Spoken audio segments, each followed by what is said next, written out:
game of musical chairs, quarterback carousel, whatever you want to call it. It's slowing down. It's slowing down. And there's always the draft as a backstop, but not everybody's into the draft for the quarterback class this year. Not everybody's talking about it like last year's. Last year's in which Bo Nix would have been Offensive Rookie of the Year if it wasn't for Jaden Daniels. Factual. Right? Quarterback class in which it was so deep, a guy who had his knee essentially blown out and redone is now in the pole position in Minnesota to take over because the guy who won 14 games for him last year signed a $33 million a year deal to go to Seattle, which traded their quarterback and Geno Smith at age 34 to the Raiders for a third-round draft choice. Those positions are taken up. The Jets, drafting 7th overall, say, hey, Justin Fields, you want to be a starter in this league? You want to be named the starter? You want to show up in a spot where everybody looks at you knowing you're the starter? You own the starter's job. It's your building. You're not trying to build towards something as you were in Chicago, only to have it taken away from you because they wound up getting the 1st overall draft choice, not through your doing. You want a spot? The Jets are like, sold. You get that spot. And the Steelers are sitting there now with Justin Fields not an option. They could run it back with Russ. Russ is sitting there saying, well, we'll run it back. Mm-hmm. I'm the one you turned to last year. I'm the one who had pole position the minute you got me, sending Kenny Pickett to Philadelphia, where he winds up being the one to take a victory formation for the Eagles in a Super Bowl win because of, in part, what happened 1 year ago today, signing Saquon Barkley. And now Kenny Pickett is taking a chair in Cleveland. Pickett. And Russ is like, I'll run it back. I took you from 4-2 last year to 10-3. Reason why I didn't start those first 6 games is because for some reason I was pushing a tackling sled during the summer. And, yeah, I went from 4-2 to 10-3. Let's not really linger too much on how we finished, but I'm still here. Steelers have to be considering that. And then their other one that they can consider, one would think, is 2 New York quarterbacks from last year.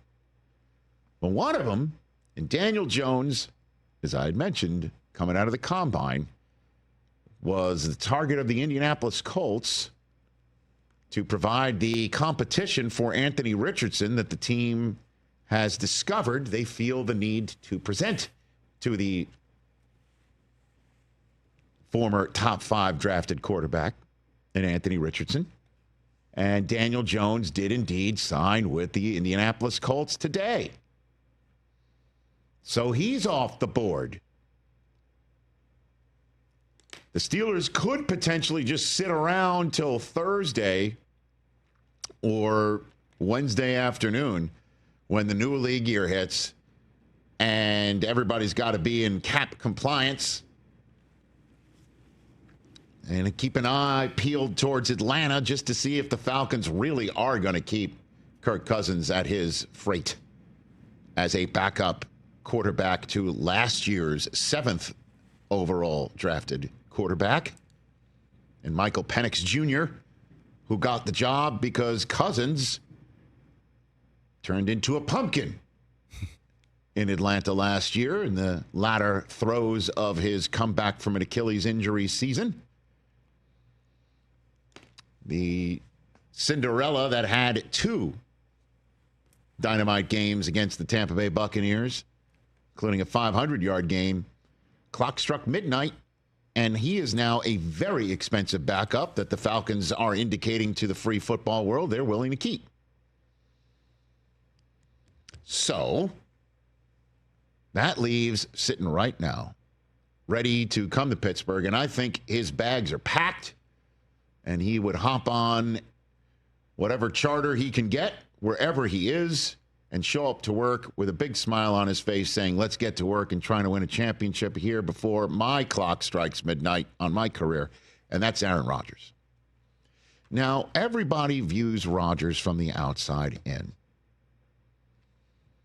And the outside in is, here's a guy that wants things done his way. That wants things done his way because his way got him multiple MVPs. His way got the Packers to the Super Bowl that he won against Pittsburgh. And he knows best for himself. And he wants it done his way. And the way he does it also invites conversations outside of football because he talks about non-football matters when he appears on Pat McAfee's show, where he does have a large amount of real estate to talk about whatever he wants on a beacon in our sports infotainment world that we are actually talking while Pat's talking right now on ESPN. And sometimes that invites a lot of scorn towards Aaron because he talks about things that aren't football. And then, as you know, he's always about, when he's in a football building, saying we need to take out all the outside noise. And sometimes he brings the outside noise in. And that's a one would say, hypocritical stance. And that's what brings some scorn upon him.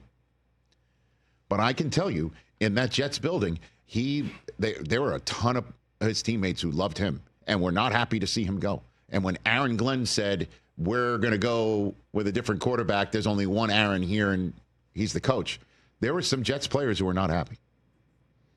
And I imagine Glenn had to do some cleanup on aisle Rodgers when the Jets let him walk. And there were times last year when Rodgers looked like a 40-year-old coming back from an Achilles injury. And there were times last year when Rodgers looked like the Rodgers of old. And, you know, Devontae Adams being there helped. Garrett Wilson making an Air Jordan-like catch against the Texans on a Halloween night on Amazon on a Thursday night. That helped. And if you're the Steelers, you've got to sit there and think to yourself, Rodgers showing up and throwing to DK Metcalf, and if we still keep George Pickens, which I think they will, George, and Roman Wilson, and Pat Freiermuth, and whoever we have at running back with Jaylen Warren, because Najee Harris is coming out here to run for the Chargers and Harbaugh. They got to think that this is an enticing option for them. They have to think that. Because it is. Because Rodgers at age 41 has got to be thinking about his end career scenario.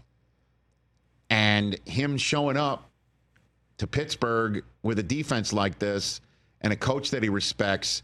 And I imagine he and TJ Watt could be thick as thieves. And, you know, and Cam Hayward are people who are in his age group area that there weren't a lot of with the Jets until he imported his friends. It makes sense. It makes a lot of sense.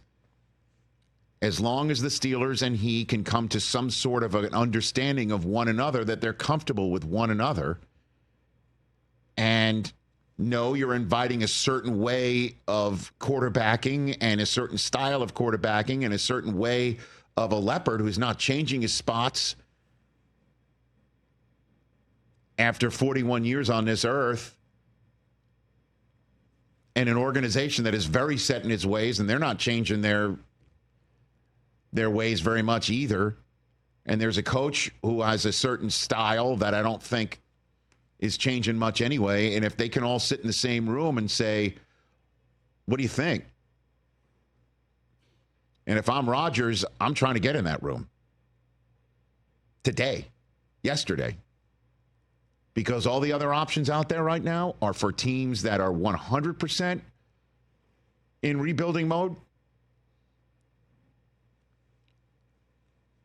That's it. I mean, or you have somebody like J.J. McCarthy sitting there if he really is considering the Vikings and the full triple Favre Lindy that we talked about yesterday.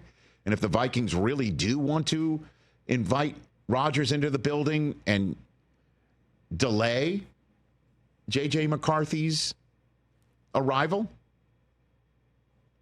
because it would. And does Rodgers want to have a kid that has already been drafted sitting right there? Could the Steelers go ahead and draft a kid anyway? It's possible. They have to talk about all this stuff. But what other options do the Steelers have? They can run it back with Russ. They've already seen that movie before. They can see if Kirk Cousins pops free.